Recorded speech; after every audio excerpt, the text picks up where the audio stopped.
काश्यप नामक यह ग्रंथ है और हमारे कल्प पंडित प्रवर टोडरमल जी साहब की यह अनुपम रचना। कल तक हम इसमें वक्ता के स्वरूप के संदर्भ में अपेक्षित विस्तार से चर्चा कर चुके हैं और बहुत सारी बातें ऐसी कही कि जिनवाणी का वक्ता कैसा होना चाहिए, जिन शास्त्रों का वक्ता कैसा होना चाहिए। जो व्यक्ति जिनवाणी का प्रतिपादन करता हो, जो व्यक्ति जैन शास्त्रों को पढ़ाने वाला हो, वह व्यक्ति कितना श्रद्धानी होना चाहिए, ये सब बातें कल तक हम अपेक्षित विस्तार से यहाँ देख चुके हैं। और अब नंबर आता है हमारा। भाई वक्ता तो लिमिटेड ही होंगे ना, वक्ता तो कितने होंगे दुनिया में? बहुत कम होंगे वक्ता, बोलने वाले, समझाने वाले, पढ़ाने वाले। लेकिन वास्तव में तो श्रोता सबसे ज़्यादा हैं। तो सुनने वालों की क्या जिम्मेदारी बनती है? यहाँ टोडरमल जी साहब इस मोक्ष मार्ग प्रकाशक नामक ग्रंथ में पेज नंबर 17 पर श्रोता के स्वरूप की चर्चा को आगे बढ़ाते हैं। अब ये श्रोता के स्वरूप की जो चर्चा टोडरमल जी साहब यहाँ बढ़ा रहे हैं, हमें एक प्रश्न हमारे चित्त में खड़ा होता है कि आखिर ये श्रोता के स्वरूप की चर्चा की जरूरत क्या है? आखिर क्या जरूरत है? क्या श्रोता का भी कोई स्वरूप होता है? क्या श्रोता में भी कुछ क्वालिटी होनी चाहिए? क्या श्रोता की भी कुछ क्वालिफिकेशन होनी चाहिए? जिनवाणी सुनने वाले जो श्रोता हैं उसमें तो हमें ऐसे लगता है बस कहीं से आओ और आकर के बैठ जाओ और सुन लो। कई बार लोग हमसे ऐसा पूछते हैं कि साहब आपके प्रवचन सुनने के लिए हम आना चाहते हैं, हमें क्या करना पड़ेगा? क्या करना पड़ेगा? आओ और सुनो। अपन क्या बतलाते हैं? बतलाओ। अभी आपसे कोई पूछे आपके यहाँ स्वाध्याय चलता है साहब, मुझे क्या करना पड़ेगा? कोई फॉर्म भरना पड़ेगा, कुछ रजिस्ट्रेशन कराना पड़ेगा, कोई फीस देनी पड़ेगी, उसके लिए क्या क्वालिटी चाहिए, क्या क्वालिफिकेशन चाहिए? तो टोडरमल जी साहब कह रहे हैं कि भाई साहब चाहिए, ऐसा नहीं है, हर व्यक्ति श्रोता नहीं है। ये जिनवाणी की चर्चा सुनना बहुत बड़ी जिम्मेदारी का काम है और ये जो व्यक्ति कुछ एक विशेष प्रकार की क्वालिटी लेकर के जिनवाणी सुनने के लिए आए, वही सच्चा श्रोता कहलाने का पात्र जीव होता है। हम सभी अपने आप को श्रोता तो कह करके पुकारते हैं, हम सभी यह तो कहते हैं कि हम श्रोता हैं, लेकिन टोडरमल जी साहब श्रोताओं के संदर्भ में क्या बात कहना चाहते हैं, हम यहाँ से विषय को थोड़ा सा बढ़ाएंगे। कौन है श्रोता टोडरमल जी की दृष्टि में और श्रोताओं की क्या विशेषताएं होनी चाहिए? 17 नंबर पेज। अब श्रोता का स्वरूप कहते हैं, स्वरूप बतला रहे हैं श्रोता का और स्टार्टिंग कर रहे हैं टोडरमल जी साहब, भली होनहार है इसलिए जिस जीव को ऐसा विचार आता है कि मैं कौन हूं। बात कहां से शुरू कर रहे हैं टोडरमल जी साहब? भली होनहार है, होनहार बहुत भली है भाई साहब। भली होनहार न होवे तो जिनवाणी का श्रोता नहीं होवे। जिनवाणी की चर्चा को सुनने वाला माने टोडरमल जी के शब्दों में हम कहें तो भाग्यशाली है। ओह देखो आप, कोरोना का समय चल रहा है, सारी दुनिया लॉक है, लॉकडाउन की स्थिति है, सब अपने घरों में बैठे हुए हैं और फिर भी जिनवाणी सुनने के प्रति जिसके मन में बहुत उत्साह है उसे जिनवाणी सुनने के प्रसंग बन जाते हैं। तो ये कह रहे भाग्यशाली है आप। कह यार मैं कितना अभागा हूं, मुझे घर से बाहर निकलने का मौका नहीं मिल रहा है। कि सुन, घर से बाहर निकलने का मौका न मिले तो अभागा, ये नहीं कह रहे हैं। जिनवाणी सुनने का अवसर न मिले तो अभागा, जिन वचन न सुन पाए तो अभागा और जिन वचन कान में पड़े तो भाग्यशाली। लो, कौन भाग्यशाली और कौन अभागा, इसका सर्टिफिकेट टोडरमल जी यहां दे रहे हैं। अब आप अपने को देखो कि हम उस कसौटी पर खरे उतरते हैं कि नहीं उतरते हैं, क्योंकि यहां तो भाग्यशालियों की बात कर रहे हैं, हम हैं या नहीं। होनहार भली का होनहार माने फ्यूचर, होनहार भली है माने इसका ब्राइट फ्यूचर दिखाई देता है। आपको कहां कहां व्यक्ति की होनहार भली दिखाई देती है, कहां कहां अपने आप की होनहार भली दिखाई देती है, कहां कहां बच्चों की होनहार भली दिखाई देती है। सहज कहां कहां होनहार भली है आपकी? तो अपने को ऐसे लगता है कि जो होनहार भली है वो कहीं तीव्र पुण्य का उदय दिखाई देवे तो हमें लगता है यार क्या किस्मत है यार, इसकी किस्मत कितनी अच्छी है। देखो आप भाई साहब, मौत के मुंह से निकल करके आ गया, वो तो होनहार भली थी भाई साहब। ऐसे केस में कोई बचते थोड़ी हैं। होनहार इतनी भली थी, 15 दिन तक इनको आइसोलेशन में रखा गया और उसके बाद में और पॉजिटिव आ गया, और 2-2 बार टेस्ट करने पर कोरोना पॉजिटिव आ गया, और उसके बाद ये सही होकर के घर पर आ गए। बहुत होनहार भली है भाई साहब, ये तो किस्मत अच्छी समझना, ये तो बहुत मुश्किल है। 4-4 बार अटैक आ गया और उसके बावजूद भी देखो आप 20 साल से ऐसे के ऐसे स्वस्थ चल रहे हैं, होनहार भली है। माने हमें सारी दुनिया में कहाँ कहाँ किस्मत अच्छी दिखाई देती है। अरे देखो आप, मार्केट इतना डाउन गया लेकिन उसके बावजूद भी हमने एक ही शेयर ले रखे थे और वो शेयर डाउन नहीं गया। यार बहुत अच्छी किस्मत है यार आपकी, तो बहुत भाग्यशाली है यार आप तो। आप जरा अपनी दृष्टि दौड़ा करके देखो कि आपको कहाँ कहाँ लोग भाग्यशाली नजर आ रहे हैं। अरे बच्चा विदेश में पढ़ता है, बहुत भाग्यशाली है। कोई कहता है परदेश में तुम्हारा बच्चा पढ़ता है, तुम कितने भाग्यशाली हो। और कोई कहता है तुम्हारे 4 बच्चे हैं और चारों बच्चे तुम्हारे साथ में रहते हैं, तुम कितने भाग्यशाली हो। बोलो आप, लोगों की भाग्यशाली देखने की दृष्टि अलग अलग है। और टोडरमल जी की देखने की दृष्टि क्या है कि दुनिया किसे भी भाग्यशाली कहती हो, लेकिन हम ये कह रहे हैं जिसके कानों में जिनवाणी सुनने का अवसर पड़ता हो वो भाग्यशाली है। जिनवाणी सुनने वाला जो व्यक्ति है वो भाग्यशाली है, उसकी होनहार भली भली होनहार है। होनहार भवितव्य, फ्यूचर अच्छा दिखाई दे रहा है। भाई साहब किस्मत बहुत अच्छी है इसकी। 4 बहुएं हैं और एक साथ रहती हैं और एक ही चौके में भोजन बनाती हैं और लड़ते झगड़ते नहीं हैं। आप बहुत किस्मत वाले हो, बहुत किस्मत अच्छी है आपकी। ये कहाँ कहाँ आपको किस्मत दिखाई दे रही है, कहाँ किस्मत दिख रही है, और कहाँ ये कहता रहता है, रोता रहता है मेरी तो किस्मत ही खराब है। छोटी छोटी सी बात में कहता है मेरी तो किस्मत ही खराब है। मैं तो बाजार सब्जी लेने के लिए गया और उसके यहाँ तो टमाटर ही खत्म हो गए थे, मेरी तो किस्मत ही खराब है। मैं पहुंचा और मेरे से पहले एक व्यक्ति ने पूरे ले लिए। मैं तो क्या यार किस्मत, इसको इतनी इतनी सी बातों के अंदर किस्मत खराब दिखाई दे रही है। इसको अकल नहीं है बिल्कुल भी। छोटी छोटी सी बातों में मैं स्टेशन पहुंचा और ट्रेन मेरे सामने निकल रही थी, यार मेरी तो किस्मत ही खराब है। मैं तो राइट टाइम पहुंचा मैं और ट्रेन 2 मिनट पहले निकल गई। बोलो कैसी किस्मत खराब है मेरी, मैं क्या करूं भाई। इसमें किस्मत खराब कहाँ कहाँ किस्मत देख रहा है तू जिनवाणी सुनने का श्रोता है, तू साधारण व्यक्ति नहीं है। ये टोडरमल जी कह रहे हैं ये व्यक्तित्व बहुत महान होते हैं कि साहब आपको इनकी होनहार भली क्यों दिखाई दे रही है, क्योंकि जिनवाणी सुनने के लिए आया है। ये इस बात को सुनेगा, सुन करके समझेगा, समझ करके अंदर में अवधारण करेगा और अंदर में अवधारण करके मोक्ष मार्ग में बढ़ेगा और मोक्ष मार्ग में बढ़ता हुआ अल्पकाल में सिद्ध दशा की प्राप्ति करेगा। हमें इसका फ्यूचर ब्राइट दिखाई दे रहा है। पॉइंट समझ में आ रहा है आपको? भविष्य दिखाई दे रहा है हमारे को, इसका भविष्य अनंत अनंत अनंत अनंत काल तक ये सिद्धालय में अनंत सुख का उपभोग करेगा। इससे ज्यादा हम क्या कहें, किस्मत किसे कहते हैं बतला हुआ, इतना सा फ्यूचर। इसकी किस्मत बहुत अच्छी है। अरे टॉप करता है, सब टॉप करता है, हर बार टॉप करता है। आप देखो आप कितना टॉप कर रहा है। अरे क्या टॉप करता है, चपरासी की नौकरी नहीं मिले ऐसे टॉप करने वालों को। बोलो आप, समय खराब हो तो कुछ भी नहीं होवे। और गुरुदेव बार बार में कहा करते थे, सुन जूतों में बैठ करके भी यदि तुझे जिनवाणी सुनने का अवसर मिले तो महाभाग्यशाली है। जूतों में बैठ करके भी भीड़ लगी हो, बैठने की जगह नहीं मिले, कुर्सी नहीं मिले, साधन नहीं है, सुविधा नहीं है, कहां बैठे हैं हम, और सुनो सिर्फ सुन पा रहा है, सुनने का मौका इसे मिल गया है, भाग्यशाली है। भाग्यशालियों के कान में पड़ती है बात, अभागों के नहीं। और यहाँ तो सुनाते रहो सुनाते रहो, सुनने का विचार ही नहीं आता, भाव ही नहीं आता। लंबे चौड़े राजपाट मिल जावे, बोलो आप राष्ट्रपति से सम्मान मिल रहा हो तो भाग्यशाली नहीं कह। राष्ट्रपति से सम्मान मिलना तो छोड़ो, खुद राष्ट्रपति बन जाए तो भी भाग्यशाली नहीं।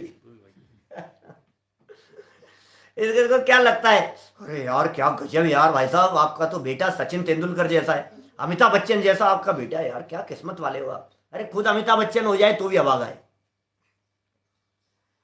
मैं बिग बी का अपमान नहीं करना चाह रहा हूं, लेकिन सच्चाई ये है कि जिनवाणी जो सुनने का जो भाग्य है, ये भाग्य कुछ अलग प्रकार का है। कुछ विशिष्ट जाति के पुण्य परमाणुओं का उदय आए बिना ये चर्चा कर्णेंद्रीय का विषय नहीं बनती।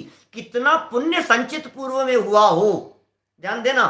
ये जो भाग्य है आपका, ये पूर्व को दिखा रहा है। आपको अभी सुनने को मिल रही है ना, ये आपके पूर्व के पुण्य के उदय को दिखा रहा है। किंतु अब सुनता कैसे है ये दिखाएगा आपके फ्यूचर को। समझ में आ रही है बात?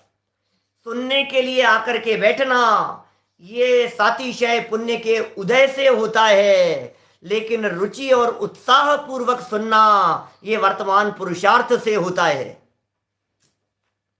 ये पुरुषार्थ न होवे तो रुचि से सुने नहीं।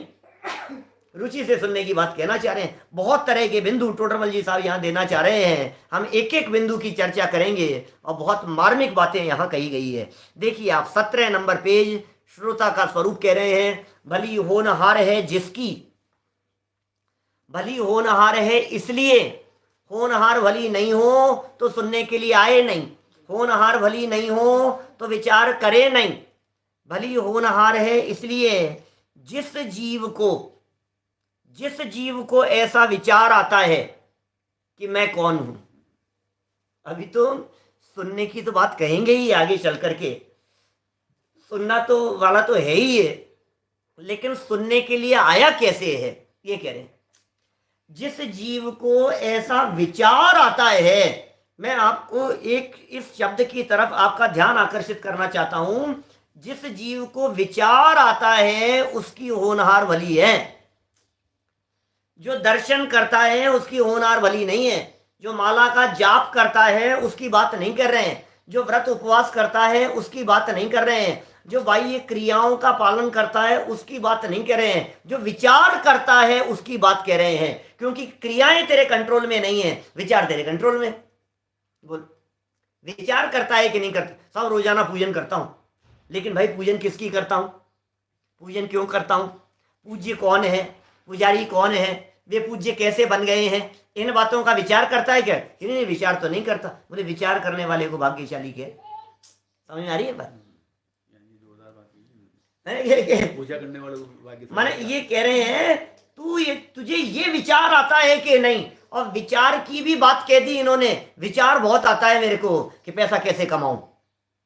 विचार बहुत आता है मेरे को यार ये बच्चा सही रास्ते पर लग जाए। मुझे विचार बहुत आता है ये घर में शांति हो जाए। उन विचारों की बात नहीं कह रहे हैं।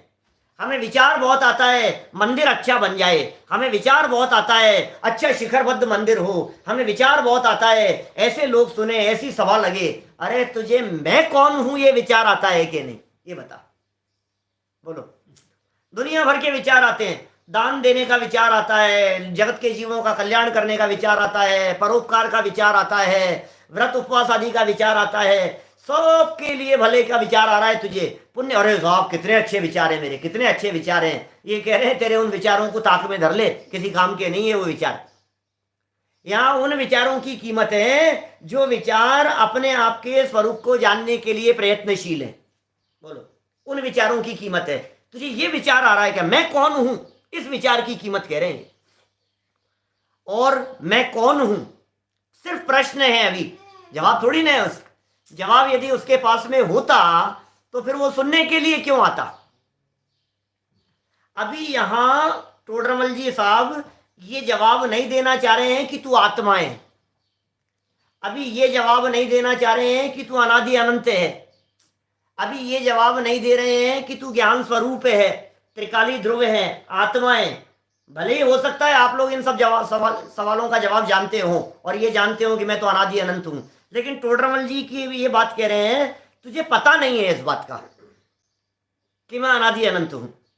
क्योंकि यदि तू इस बात को जानता होता, समझता होता, तो फिर ये प्रश्न खड़ा क्यों होता कि मैं कौन हूं। इसलिए इस जगह पर तो सिर्फ यही चर्चा विचार करने योग्य है। कौन सी चर्चा? कि मैं कौन हूं। ऐसा प्रश्न उठता है क्या? सच में हम लोग सब जिनवाणी के श्रोता हैं। अपने दिल पर हाथ रख करके सोचना, जब जब जिनवाणी सुनने के लिए आते हैं, क्या हमारे दिलो दिमाग में ऐसा प्रश्न खड़ा होता है मैं कौन हूं? इस प्रश्न का उत्तर सुनने के लिए मैं जिनवाणी सुनने के लिए जा रहा हूं। आपको लगता है ऐसा? हूं कौन मैं? इसमें क्या है? ये कोई प्रश्न है क्या? मैं पुरुष हूं, मैं मनुष्य हूं, मैं व्यापारी हूं, मैं लंबा चौड़ा हूं, मैं गोरा हूं, मैं काला हूं, मैं मोटा हूं, मैं पतला हूं, मैं बिजनेसमैन हूं, मैं सर्विस क्लास हूं। कितने जवाब सुबह से शाम तक लोग पूछते हैं और आप जवाब देते रहते हो मैं कौन हूं। ये प्रश्न खड़ा नहीं होता है हमारे को। हमें कहां प्रश्न खड़ा होता है मैं संजीव गोदा हूं, इसमें क्या है? सब जानते हैं ये हर्जव है, ये सहज है, ये उपशम है, ये सबको प्रश्न खड़ा होता है, होता ही नहीं है। मेरा कहने का मतलब ये है, प्रश्न ही खड़ा नहीं हो रहा है। और टोडरमल जी कह रहे हैं जब तक प्रश्न ही खड़ा नहीं होगा तब तक समाधान कहाँ से मिलेगा? बोलो क्या कह रहे हैं? भली होनहार है इसलिए जिस जीव को ऐसा विचार आता है कि मैं कौन हूं, मेरा क्या स्वरूप है, हूं कौन मैं यार, ऐसी तड़प लगती है कि अंदर में मेरा क्या स्वरूप है, कि यही मेरा स्वरूप दिखाई देता है। ये जो कुछ भी दिखाई दे रहा है, भोजन कर लो, ये कर लो, खाने वाला, पीने वाला, सोने वाला, यही मेरा स्वरूप है क्या? ऐसा ही है क्या मेरा जीवन, मेरी लाइफ इसी प्रकार की है क्या? यह चरित्र कैसे बन रहा है? ओह, यह चारित्र नहीं, ये चरित्र, ये क्रियाकलाप कैसे बनते हैं, ये ऐसा कैसे हो रहा है, ये देख करके मुझे ये परिणाम कैसे बिगड़ रहे हैं, ये हो कैसे रहा है, मुझे इतना प्रसन्नता का भाव क्यों आ रहा है, मुझे इतनी खेद खिन्नता क्यों हो रही है, ये चरित्र कैसे बन रहा है, ये भूख क्यों लगती है, ये जीव सुखी दुखी क्यों होता है, ये जीव मर करके कहाँ चला जाता है? आप समझ रहे हैं? ये चरित्र कैसे बन रहा है, ये व्यक्ति ऐसा कैसे हो गया, ये बड़ा कैसे हो गया, इसकी दाढ़ी मूछ कैसे निकल गई, ये हो कैसे रहे हैं ये सब काम? आप समझ रहे हैं? ये आखिर ये बन कैसे रहा है, ये बाल काले से सफेद हो गए, ये चरित्र कैसे बन रहा है, ये प्रवृत्तियां कैसे हो रही है, ये जीव सुखी दुखी होता है, राग द्वेष करता है, ये जो ज्ञान में आई है कोई बात, ये याद कैसे रह जाती है, ये ज्ञान में से निकल कैसे जाती है, ये सब बनती कैसे है, इन चीजों के बनाव कैसे बनते हैं, ये चरित्र कैसे बन रहा है, ये मेरे भाव होते हैं, उनका क्या फल लगेगा? सोचो तो सही। ये श्रोता के संदर्भ में कहना चाह रहे हैं 17 नंबर पेज पर टोडरमल जी साहब, ये मेरे भाव हो रहे हैं, राग का भाव, देश का भाव, कषाय का भाव, गुस्से का परिणाम आ गया, इसका फल क्या लगेगा?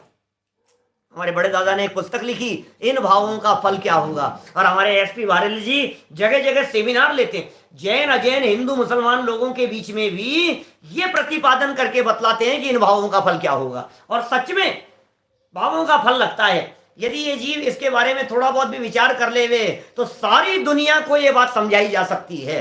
बड़े बड़े सेमिनारों में 5-5, 10-10 हजार लोगों के बीच में वो एसपी वारेल साहब वो यही समझाते हैं, यही चर्चा लेते, इन भावों का फल क्या होगा, बोलो। और लोगों को समझ में आती है, और लोग तालियां बजाते हैं, और लोग स्वीकार करते हैं, और लोग अपनी लाइफ को चेंज करने का प्रयास करते हैं। और टोडरमल जी कह रहे हैं तेरे चित्त में ये प्रश्न खड़ा होता है कि इन भावों का फल क्या होगा। यदि ये बात तेरे चित्त में खड़ी हो जावे कि इन भावों का फल क्या होगा, तो 90% राग द्वेष विकल्प और कषाएं ये मिट जाएं, 90% मिट जाएं। इन भावों का फल क्या होगा, क्योंकि सारा पाप ये जीव भावों में करता है, विचार नहीं कर रहा है। टीवी के चैनल बदलता रहता है और राग द्वेष क्रियाकलाप करता रहता है। बोलो ऐसा हो गया, ऐसा होना चाहिए, और मार बेटा खूब कर इसकी पिटाई, अब पिटाई करने की, जान से मार देने की, इसको तो पिटना ही चाहिए, इसके साथ तो ऐसा होना ही चाहिए। ये कितना अच्छा है, हीरो के प्रति राग का व्यवहार दिखाई देता है और विलेन के प्रति तुम्हारा द्वेष का व्यवहार दिखाई देता है। जबकि वो हीरो और विलेन ये पार्ट करने के बाद में थोड़ी देर बाद ये साथ में बैठ करके नाश्ता करने वाले, साथ में बैठ करके चाय पीने वाले। बोलो एक ही जैसे है ना। और तेरे को एक के प्रति नाराजगी का भाव आ रहा है, एक के प्रति प्रेम का भाव प्रकट हो रहा है। इन भावों का फल क्या होगा? तो जबरदस्ती के राग द्वेष कर रहा है। एक व्यक्ति पीट रहा है और दूसरा व्यक्ति पिट रहा है। पीटने वाले को पीटने के पैसे मिल रहे हैं और पिटने वाले को पिटने के मिल रहे हैं, और तुझे तेरे अपने भावों का फल मिल रहा है। बोलो वो पैसा कमा रहे हैं और हम कर्म कमा रहे हैं, वो पैसा कमा रहे हैं और हम पाप कमा रहे हैं। पाप उनके भी लग रहा होगा जो भी है, लेकिन बैठे बैठे खामखा में इन भावों का फल क्या होगा? हर समय उतार चढ़ाव चलता रहता है। दान देता है, विचार नहीं कर रहा है, और दान देने के बाद में परिणाम बदल गए। अरे ये क्या हुआ, अरे हम तो इतना ही देंगे भाई, ज्यादा ही दे दिए हमने तो। ये जो परिणाम आ गया है, संक्रमण होता है, उत्कर्षण होता है, अपकर्षण होता है। टोडरमल जी कहना चाह रहे हैं इन भावों का फल क्या लगेगा, क्या फल लगेगा? जीव दुखी हो रहा है, सो दुख दूर होने का क्या उपाय है? मुझको इतनी बातों का निर्णय करके कुछ मेरा हित हो सो करना, ऐसे विचार से उद्यमवंत हुआ है। लो किसकी बात कर रहे हैं टोडरमल जी साहब? श्रोता की। श्रोता की बात कर रहे हैं, सोता की नहीं, सरोता की भी नहीं। श्रोता है, सरोता है कि सोता है? बहुत सारे लोग जिन वचन सुनने के लिए आते हैं और फिर क्या कहते हैं, सोता है। तो ये श्रोता नहीं है, सोते रहते हैं। जनवाणी सुन सुन करके सोते रहते हैं, वे तो है सोता, जो सुनते रहें, सोते रहें। कुछ होते हैं सरोता। सरोता जानते हैं आप? काटने वाला। सुपारी काटने के लिए घरों में पहले हमारे दादी जी वगैरह रखते थे ऐसे गोल सुपारियां जो बाजार में आती है, और वो उसको सरोते से काटते थे। सूखी सुपारियां अभी मार्केट में सब तरह की मिलती हैं। तो वो जो सुपारी काटने वाला जो होता है वो होता है सरोता। ऐसे ही जिन वचन सुन करके और जिन वचनों की काट करे, सामने इसलिए बैठे कि ये देखो कहाँ गलती करते हैं, इन्हें पकड़ूंगा, ये कहाँ गलती करते हैं, अब करेंगे, अब करेंगे, अब करेंगे। ये यही बैठे बैठे वो सारा समय निकाल देता है। वो कौन है? सरोता। तो न तो यहाँ सोताओं की चर्चा है, न यहाँ सरोताओं की चर्चा है, यहाँ तो श्रोताओं की चर्चा है। श्रोता, जिन वचन सुनने वालों की चर्चा है। और सच में पापियों को ये बातें सुहाती नहीं है। वो पंक्तियां सुनी होगी आपने, पापी अधर्मी जीव को धर्म कथा न सुहाए, के ऊंघे के लड़ पड़े, के उठ बाहर जाए। क्या सुनी क्या आपने? पापी अधर्मी जीव को धर्म कथा न सुहाए, के ऊंघे, के तो बैठे बैठे ऊंघता रहेगा, के लड़ पड़े। क्या लड़ पड़ेगा? वो चर्चा चलते चलते बीच में ही वो कुछ ना कुछ ऐसी बात करेगा कि वो झगड़ लेगा, नहीं ऐसा नहीं, ऐसा नहीं, ऐसा ऐसा, और सब। तो क्या होगा? लड़ पड़ेगा वो। और या फिर क्या होगा कि मन नहीं लग रहा है, वो उठ करके बाहर चला जाएगा। ये धर्म कथा सुनने का अवसर मिलना ये भाग्यशालियों को होता है। अरे ऐसे ऐसे वचन कहते हैं जनवाणी में, चक्रवर्ती की संपदा भी तुझे मिल जावे, लेकिन जिन वचन ना सुनने को मिले तो अभागा है। भरत चक्रवर्ती की वो कहानी पढ़ लेना, दादा की लिखी हुई, अभागा भरत। बोलो, भरत जी को तो जानते हैं? हमारे प्रथमानुयोग के बहुत वेल नॉन पर्सनालिटी है। जानते हैं आप? भरत चक्रवर्ती कितनी बड़ी हस्ती है वो भरत चक्रवर्ती। 6 खंड को जीत लेने के बाद जब वे चक्रवर्ती भरत सम्राट वापस लौट करके आए, जीत लिए, भरत बाहुबली सब कुछ हो गया, और उसके बाद अपने राजमहल में आए हैं। ओ, और माँ ने बुलाया, आओ बेटा, स्वागत के लिए बुलाया है। माँ ने बुलाया है और माँ के चरणों में आकर के पड़े, माँ आशीर्वाद। अरे मेरा बेटा, तेरे को तो सीने से लगा लूं मैं, तू कितना भाग्यशाली है, मेरा बेटा कितना भाग्यशाली है। ओ धन्य है बेटा, 6 खंड पर कोई दुनिया में आज तक ऐसा नहीं हुआ होगा जिसने 6 खंड को जीता होगा। तो भरत जी क्या कहते हैं? क्या वचन है भरत जी के, मालूम है? भरत जी के क्या वचन है? भरत जी ये कहते हैं, माँ तुझे जो कहना है कह, लेकिन भाग्यशाली मत कह। तेरा ये चक्रवर्ती बेटा भरत ये भाग्यशाली नहीं, ये तो अभागा है। भाग्यशाली तो तेरे वे बेटे हैं, वृषभ सेन। वृषभ सेन पहले गणधर ऋषभ देव के। भाग्यशाली तेरे वे बेटे हैं अनंत वीर्य जैसे, जो पिताजी से पहले मोक्ष चले गए। भाग्यशाली तेरे वे बेटे हैं जो मोक्ष चले गए। भाग्यशाली तेरी वे बेटियां हैं जो ब्राह्मी और सुंदरी आरिका हो गई हैं। वे हैं भाग्यशाली, वे हैं जिन्होंने एक दिन के लिए भी दिव्य ध्वनि नहीं छोड़ी। ये तो अभागा है जिसे इधर तो केवल ज्ञान हो गया पिताजी को, इधर तो इनकी दिव्य ध्वनि और दिव्य उपदेश करना प्रारंभ हुआ, और मैंने सबसे पहले जाकर के उस केवल ज्ञान कल्याणक की पूजन की थी। उसके बाद दिव्य ध्वनि घिरना प्रारंभ हुआ था। जैसे ही केवल ज्ञान हुआ मुझे सूचना मिल गई थी। एक तरफ केवल ज्ञान प्रकट हुआ, इसकी सूचना मिली, एक तरफ चक्र रत्न प्रकट हुआ, उसकी सूचना मिली, एक तरफ पुत्र रत्न प्रकट हुआ, उसकी सूचना मिली। मैंने केवल ज्ञान कल्याणक की पूजन की और उसके बाद में भगवान को निवेदन किया कि प्रभु दिव्य ध्वनि के माध्यम से हमारा उपकार करो।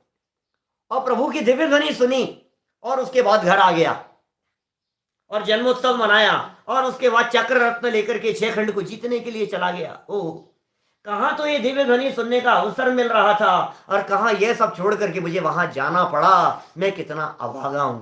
बोलो सच सच कल्पना करना, एक तो भरत चक्रवर्ती के परिणाम और एक हमारे परिणाम। आज हमारा सम्मान समारोह हो रहा है राष्ट्रपति के सामने, वहां जाना है, और दूसरी तरफ यहाँ जनवाणी सुनने का अवसर मिल रहा है। बोलो जनवाणी सुनेगा कि सम्मान कराने जाएगा? बोलो। अरे वो सम्मान तो छोड़ो, राष्ट्रपति सम्मान तो बहुत बड़ी बात हो गई, किसी एक साधारण सी सभा में तुम्हारे सम्मान का कार्यक्रम है, बोलो वहां जाओगे कि जनवाणी सुनने के लिए आओगे? छोड़ो, वो तो सम्मान की बात थी। किसी व्यक्ति कहीं शादी में जाना है, किसी व्यक्ति के बैठक में जाना है, किसी के तिये में जाना है, किसी के उठावने में जाना है, तो जनवाणी छूटती है और वो चालू होता है, वो काम होता है। किसी व्यक्ति के गीतों में जाना है, किसी व्यक्ति की शादी में जाना है, किसी की बारात में जाना है, किसी के कहीं जाना है, और किसी की खुद की बारात हो तो फिर बात ही अलग है क्या? लेकिन कहां कहां हम, ये जनवाणी तो हमारे लिए ऐसे है कि जैसे ये तो सबसे लास्ट में है भाई, दूसरा कोई काम नहीं है तो चलो अब जनवाणी सुन लेते हैं। अरे ऐसे लोगों की बात नहीं है क्या? ये भाग्यशालियों की बात कह रहे हैं भाई, ये भाग्यशालियों की। अब सारे काम छोड़ करके जनवाणी सुनने के लिए आवे, वो कह रहे हैं भाग्यशाली। आप कंपैरिजन तो करो, ये कहते हैं, इससे बात करते हैं ना तो कहते हैं साहब मेरी रुचि बहुत है, रुचि बहुत है पंडित जी हमारी, इनकी रुचि तो बहुत है लेकिन आ नहीं पाते हैं। अच्छा क्यों नहीं आ पाते हैं? इन्हीं वो घर के काम रहते हैं ना थोड़े से, तो इसका मतलब सुनने से ज्यादा रुचि घर के कामों की है। रुचि अनुयायी वीर्य, ऐसा सूत्र कहाँ है साहित्यकारों ने? रुचि के अनुसार पुरुषार्थ काम करता है, तेरी जैसी रुचि होगी उसके अनुसार तेरा पुरुषार्थ चलेगा। तो टोडरमल जी साहब यहाँ कह रहे हैं तेरी रुचि कैसी है, तुझे विचार क्या आता है? सुनने के लिए आ रहा है कि हाँ सुनने के लिए आ रहा हूँ, लेकिन क्या सुनने के लिए आ रहा है? कि जनवाणी सुनने के लिए आ रहा हूँ साहब, सुनने के लिए आया, जनवाणी सुनने के लिए आ रहा हूँ, कर्म सिद्धांत सुनने के लिए आ रहा हूँ, गुणस्थान सुनने के लिए आ रहा हूँ, आप जो पढ़ाएंगे वो सुनने के लिए आ रहा हूँ कि नहीं? एक प्रश्न होना चाहिए कि मैं कौन हूं, ये बात सुनने के लिए जा रहा हूं। बोलो इस प्रश्न का जवाब मिलता है कि नहीं, ये सुनने के लिए मैं जा रहा हूं, तब तो तू सुनने का पात्र जीव है, और ये नहीं सुने तो बोले अब आ गए, अब क्या कहते थे? बोलो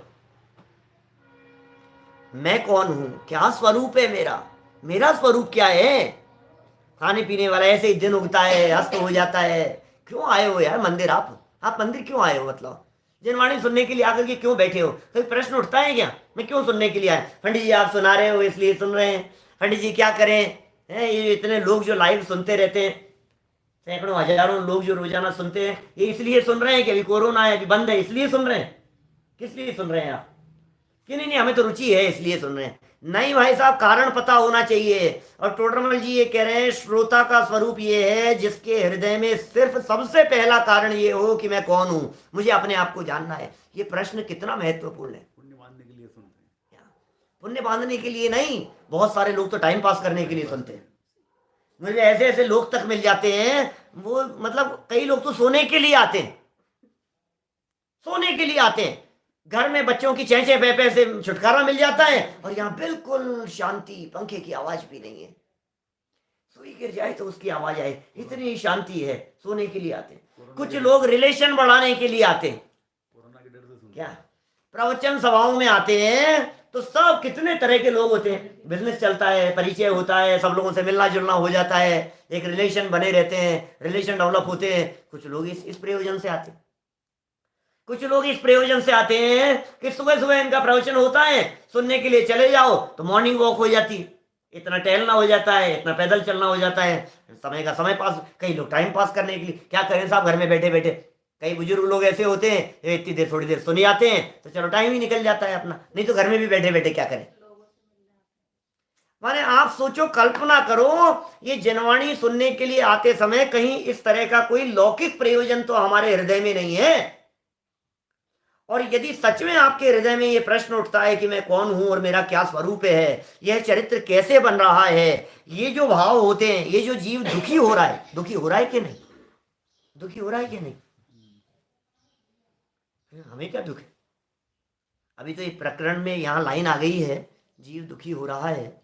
यदि ये लाइन नहीं आती और आपसे सहज में ही प्रश्न पूछते यहाँ से खड़े होने के बाद कि क्यों साहब यहाँ अटक गए हो, आप रुके हुए हो, कोई तकलीफ तो नहीं है? क्या तकलीफ, मजे से चल रहा।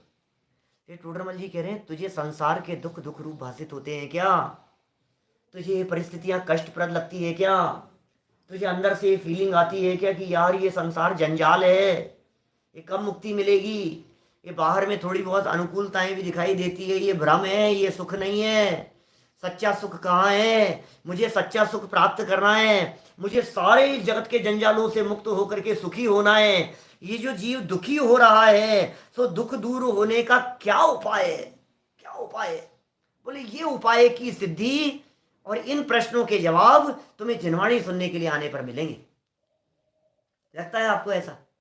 इन प्रश्नों के जवाब कहाँ मिलेंगे? बोले इन प्रश्नों के जवाब शास्त्रों में मिलते हैं, इसलिए यहाँ जिनवाणी सुनने के लिए आता है। देखिए आप, जीव दुखी हो रहा है, तो दुख दूर होने का क्या उपाय है? मुझको इतनी बातों का निर्णय करके, निर्णय करो इतनी बातों का, इतने प्रश्न तो नक्की करो पहले। इतनी बातों का निर्णय करके का मतलब ये है कि मुझे इन सब बातों के जवाब चाहिए। और क्यों निर्णय करना है? क्योंकि इनका निर्णय करने में मेरा ही हित हो, इसलिए ये सब करना है। माने ये जो निर्णय करने की बात कह रहे हैं ना, इतनी बातों का निर्णय करके, क्योंकि जिनवाणी सुनने के लिए आने वाले श्रोता की बात कर रहे हैं, ये तो नवीन श्रोता की बात कर रहे हैं। लास्ट लाइन देखिए इस पैराग्राफ की। सो ऐसा तो नवीन श्रोता का स्वरूप जानना। नया नया आदमी बेचारा अभी तो पहली बार आ रहा है, और आप ये कह रहे हो कि इत्यादि बातों का निर्णय करके, इसका मतलब उसे निर्णय हो गया है कि मैं कौन हूं, उसे निर्णय हो गया है कि मेरा क्या स्वरूप है। नहीं, ये नहीं कह रहे हैं यहां। मुझे ये निर्णय हो गया है कि मुझे अपने स्वरूप को जानना है, ये निर्णय करके। समझ में आ रही है बात? मैं अनादि अनंत आत्मा हूं ये निर्णय करके नहीं, मैं आत्मा हूं ये निर्णय करके नहीं, मैं कौन हूं ये मुझे जानना है ये निर्णय करके, मेरा क्या स्वरूप है ये मुझे जानना है ये निर्णय करके, मैं दुखी हूं और मुझे दुख दूर करना है ये निर्णय करके। निर्णय का मतलब समझ रहे हो आप? क्योंकि अभी तो समझाया ही नहीं है कुछ भी, अभी तो सुनने वाले की पात्रता की चर्चा कर रहे हैं। अभी सुनाया कहाँ है? अभी उसने जिनवाणी सुनी कहाँ है? जिनवाणी तो सुनेगा कभी भविष्य में। तो इतनी बातों का निर्णय करके कि भाई तुम ये निर्णय क्यों करना चाहते हो? क्योंकि मुझे ये निर्णय हो गया है कि इनसे कुछ मेरा ही हित होगा, ये निर्णय करना है। मैं कौन हूं ये जानने से मेरा भला होगा, मेरा स्वरूप क्या है ये जानने से मेरा भला होगा, मैं दुखी क्यों हूं उसका कारण जानना पड़ेगा।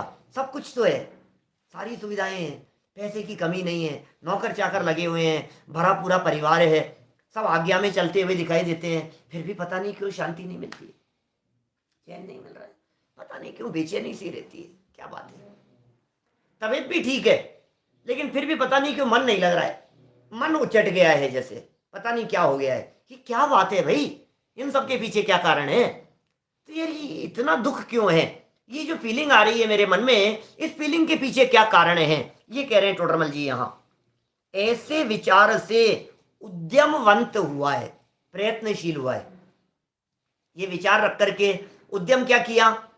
जनवाणी सुनने के लिए आ रहा है, ये उद्यम किया उसने।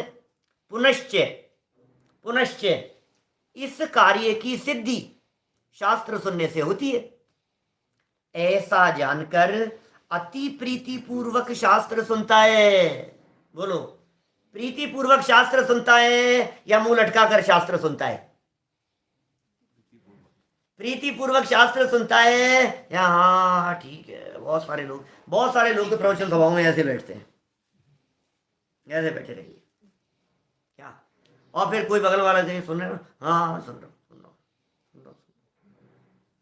चलता रहता है। माने ये टोडरमल जी साहब ये कहना चाह रहे हैं, भाई तू क्या कर रहा है? अत्यंत प्रीति पूर्वक, ये तेरी जो प्रीति है ना, ये प्रीति पूर्वक सुनना, ये पुरुषार्थ है। समझना, सुनना और प्रीति पूर्वक सुनना, दो बातें हो गई। सुनना और प्रीति पूर्वक सुनना, सुनना है पुण्य का उदय और प्रीति पूर्वक सुनना है ब्राइट फ्यूचर वाला। सुनना है सातिशय पुण्य के उदय से और प्रीति पूर्वक सुनना है पुरुषार्थ से। प्रीति पूर्वक सुनना है वर्तमान और सुनना है पास्ट का फल। भूतकाल का फल है, सुनने को मिल रही है, ये भूतकाल का फल है। तो क्या करें साहब, अब आ गए यहाँ पर, अब जबरदस्ती सुनना पड़ रहा है, जबरदस्ती बैठना पड़ रहा है, तो तू अब आ गया है। प्रीति पूर्वक सुनने वाले की बात कह रहे हैं, सुनता है और कुछ पूछना हो तो पूछता भी है। अकेले सुनने की बात थोड़ी ना, आपको यदि कुछ पूछना हो तो पूछो, इसमें क्या दिक्कत है, इसमें कोई ऐतराज नहीं। आपको जो बात पूछने का मन हो आप पूछो, और प्रीति पूर्वक पूछना, आप बताओ तो सही, आप बताओ तो सही, अत्यंत प्रीति पूर्वक पूछता है।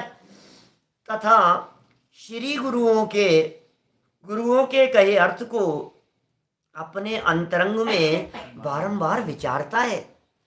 श्रोताओं की चर्चा चल रही है, अभी सुन लिया, हम तो ये सोचते हैं हमारी जिम्मेदारी कहां तक साहब, सुनने के लिए आकर के बैठे, कर्णेंद्री का विषय बना और उठ करके चले गए। टोडरमल जी कह रहे हैं नहीं भाई, तुम श्रोता नहीं हो, तुम सुनने के लिए क्यों आए थे, कि कुछ सीखने के लिए आए थे ना, किसी प्रयोजन को लेकर के आए थे ना, फिर वो प्रयोजन सिद्ध हुआ कि नहीं हुआ, बोलो, वो आपका प्रयोजन सिद्ध हुआ कि नहीं हुआ। अरे डॉक्टर के पास में जाता है इलाज कराने के लिए, और तबीयत ठीक नहीं हो, सुबह से शाम तक ठीक नहीं हो, तो डॉक्टर बदलने का विचार करने लगता है। और तू रोगी है या नहीं, रोग का उपचार कराने के लिए आया है ना, पूजा में बोलता है कि नहीं ऐसा, मेरे तो कोई रोग नहीं है, आपको कोई तकलीफ तो नहीं है, क्यों भाई, मेरे तो कोई तकलीफ नहीं है, क्यों कोई बीमारी तो नहीं है आपकी, नहीं, क्या बात कर रहे हो, हमने तो आज तक कोई एक गोली नहीं खाई, एक गोली नहीं खाई हमने कभी। पूजा में तो अभी बोल रहे थे आप थोड़ी देर पहले, मैं तो अनादि से रोगी हूं, उपचार कराने आया हूं, बोलो, मैं तो अनादि से रोगी हूं, उपचार कराने आया हूं। आप रोगी हो, और ये जो जिन मंदिर हैं, ये जो शास्त्र सभाएं हैं, ये चिकित्सालय है, या औषधालय है, यहाँ इलाज होता है, या रोग का इलाज होता है, या रोगियों का इलाज होता है। आप रोगी हैं और यहाँ रोग का इलाज होता है। अब आप कहेंगे साहब मंदिर तो रोज आता हूँ, प्रवचन सुनने के लिए तो रोज आता हूँ, इलाज क्यों नहीं हो रहा है मेरा, कि सुन भाई, अस्पताल जाकर के डॉक्टर को दिखाए और उसके निर्देशन में चलने वालों का उपचार होता है, अस्पताल चक्कर लगा करके आ जाने वालों का इलाज नहीं होता। क्या समझ में आ रही है बात? मंदिर जाता है, रोजाना ढोक देता है, चक्कर लगाता है, और भगवान को अपनी सुना सुना करके आ जाता है।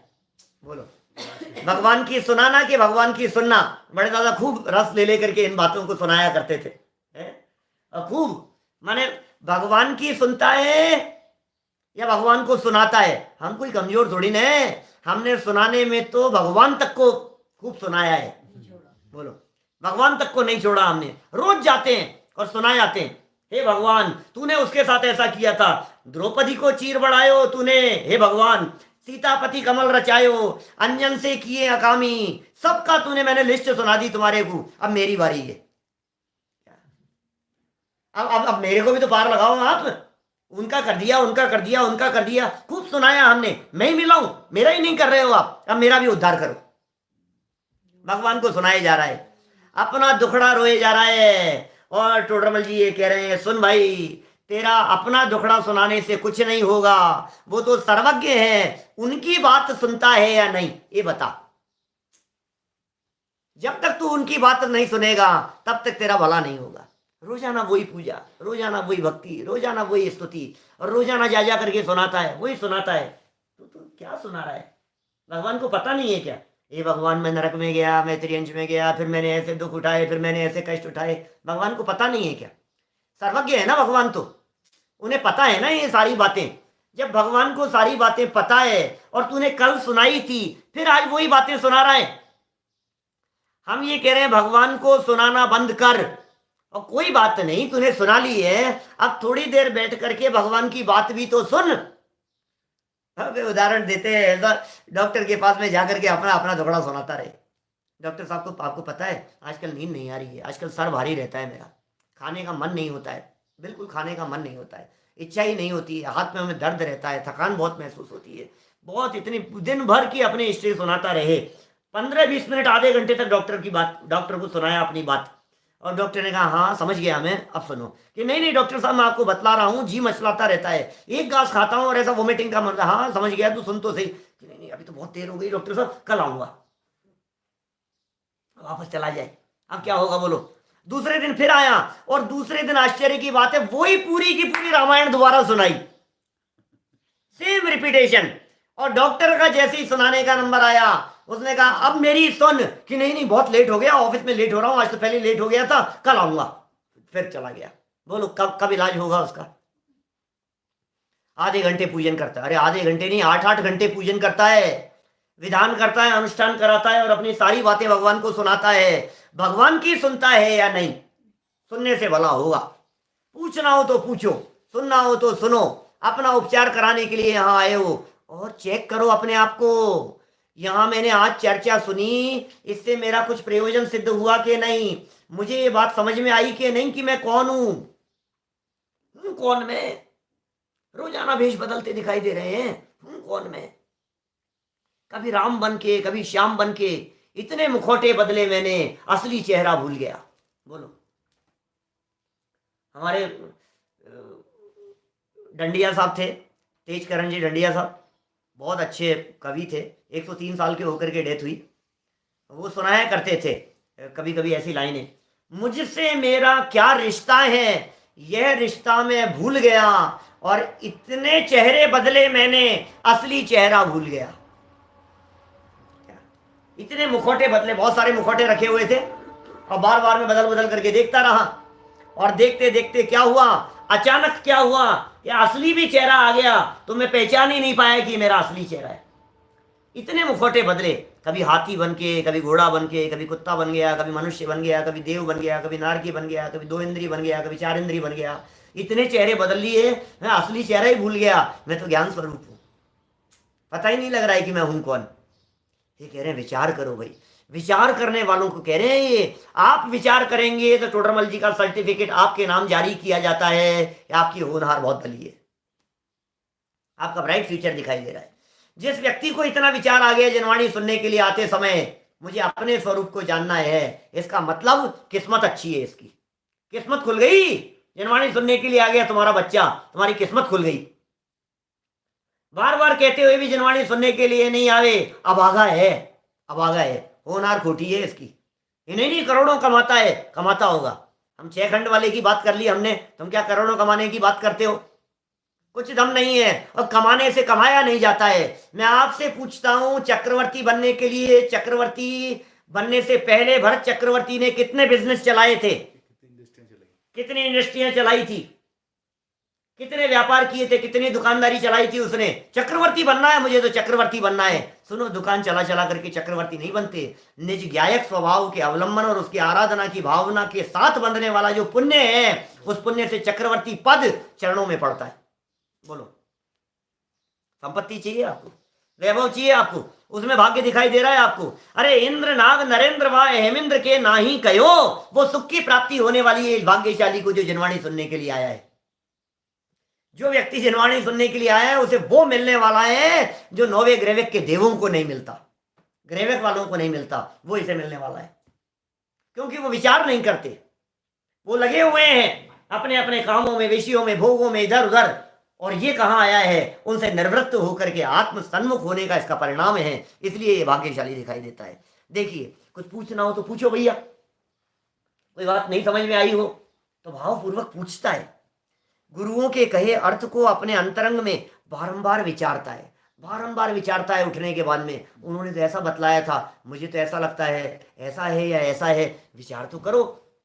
देव दर्शन की विधि के संदर्भ में कहते हैं, पूरी करने के बाद जनवाणी सुनना, और सुनने के बाद मैं कौन हूँ, मैं कहाँ से आया हूँ, मुझे कहाँ जाना है, मैं स्वयं भगवान कैसे बन सकता हूँ, इत्यादि बातों के बारे में शांति से बैठ करके विचार करना।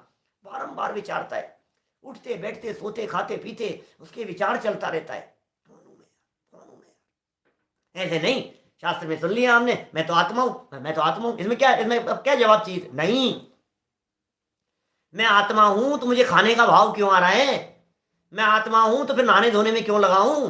मैं यदि आत्मा हूं तो मुझे मेरे परिणाम आत्मा जैसे क्यों नहीं हो रहे हैं? मैं आत्मा हूं माने मैं ज्ञायक हूं ना, मैं जाननहार हूं, तो मैं ज्ञाता दृष्टा क्यों नहीं रह पाता हूं? मैं तो आत्मा हूं, फिर मैं ज्ञाता दृष्टा क्यों नहीं रह पाता हूं? बारंबार विचार करो, इन प्रश्नों को उठा उठा करके विचार करो, एकांत में बैठ करके विचार करो। ये विचार करता है और अपने विचार से सत्य अर्थों का निश्चय करके जो बात सुनी है, और जो सुनी हुई बात को सुनने तक सीमित नहीं, सुनने के बाद में किया विचार, सुनने के बाद में किया चिंतन, चिंतन भी एक बार नहीं बारंबार किया चिंतन, ऐसा निश्चय करके जो कर्तव्य हो उसका उद्यमी होता है, प्रयत्नशील होता है, ऐसा तो नवीन श्रोता का स्वरूप जानना।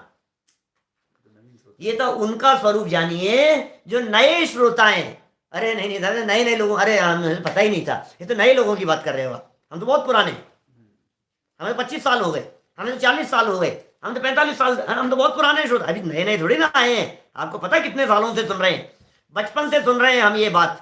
सुनो भाई, बचपन से सुन रहे हो, लेकिन तुम्हारा इलाज हुआ क्या? कि इलाज तो नहीं हुआ। कि इस विचार से आए क्या? कि इस विचार से तो नहीं आए। तो टोडरमल जी ये कह रहे हैं, सुनो, पुराने वो होते हैं जो नए होते हैं। क्या क्या बात कही मैंने? जो व्यक्ति नए होते हैं ना, वो नए व्यक्ति समय पाकर के पुराने होते हैं, काल व्यतीत हो जाने पर। अभी हमारे में नवीन श्रोता के लक्षण ही नहीं दिख रहे, तुम अपने आप को पुराने मान करके बैठे हो। समझ में आ रही है बात? यदि तुम ये समझ रहे हो हम बहुत पुराने श्रोता हैं, तो टोडरमल जी ये कहना चाहते हैं, तुम एक बार गंभीरता से इसके बारे में विचार करके देखना, तुम्हें पता लगेगा श्रोता के लक्षण नहीं है। और यदि लक्षण नहीं दिखाई दे रहे हो तो वापस रीस्टार्ट करो नए श्रोता के लक्षणों से। कंप्यूटर हैंग हो जाता है ना, हमारी बुद्धि हैंग हो गई है। कंप्यूटर जैसे हैंग हो जाए तो क्या करते हैं बोलो? रीस्टार्ट करते हैं, रिबूट करते हैं उसे, वापस बटन दबा दो, रीस्टार्ट करो शुरू से। ऐसे ही टोडरमल जी कहना चाह रहे हैं, तुम श्रोता हो और यदि ये विचार नहीं आ रहे हैं तो अपनी लाइफ को जिनवाणी सुनने के लिए आने के पहले इन विचारों के साथ में वापस रीस्टार्ट करो। और यदि आपको ऐसा लगे कि मेरे हृदय में ये प्रश्न मेरे हैं, मैं दुखी हो रहा हूं, दुख दूर करने का क्या उपाय है, यदि ये प्रश्न आपको अपने आप के दिखाई देते हैं, तो टोडरमल जी कहना चाह रहे हैं, तुम श्रोता होने के पात्र हो। और ऐसी पात्रता हम सभी में डेवलप हो, ऐसी भावना से बात को यहीं विराम देते हैं। शाम को तो करेंगे ही चर्चा अपन, जो छेड़ाला की चल रही है वो चर्चा तो हम बराबर शाम को करने वाले ही हैं। आज तीसरी ढाल की चर्चा बहुत मार्मिक चर्चा है। वो चर्चा रात को ठीक 8 बजे इसी मोबाइल पर, इसी जगह पर, आपके अपने घर में उस छेड़ाला की तीसरी ढाल की चर्चा होगी। और ये जो विषय चल रहा है ये कल ठीक 9:20 पे पुनः आगे बढ़ाएंगे। ओम नमः।